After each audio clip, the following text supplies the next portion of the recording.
Once upon a time, in a quiet little village, there lived a kind and lonely woodcarver named Geppetto. He spent his days making toys and puppets for the village children.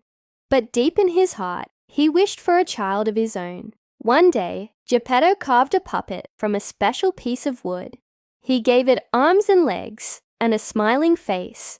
When he was finished, he looked at it with pride and said, "I shall name you Pinocchio, if only you were a real boy." That night, a beautiful blue fairy visited Geppetto's workshop. She had heard his heartfelt wish. With a wave of her wand, she brought Pinocchio to life. "Pinocchio," she said gently, "you are alive, but not yet a real boy. If you are brave, truthful, and kind, one day you will become real."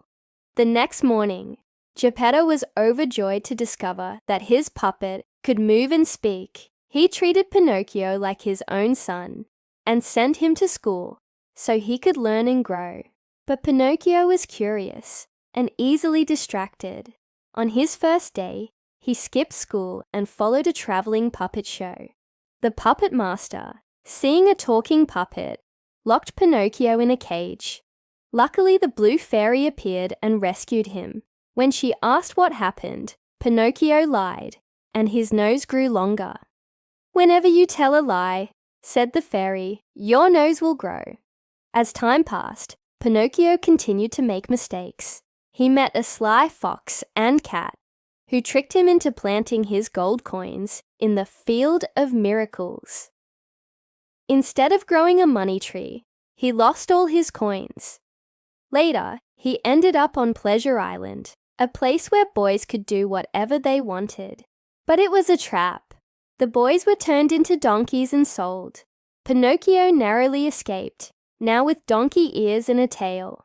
Ashamed and alone, Pinocchio went in search of Geppetto, who had gone looking for him and been swallowed by a giant whale. Pinocchio dove into the sea, and inside the whale's belly, he finally found his father. Together, they escaped, using smoke to make the whale sneeze. Once back on land, Pinocchio cared for Geppetto, worked hard, and showed he had truly changed. Moved by his bravery and love, the blue fairy returned one last time. With a flash of magic, she transformed him into a real boy. "You have proven yourself, Pinocchio," she said.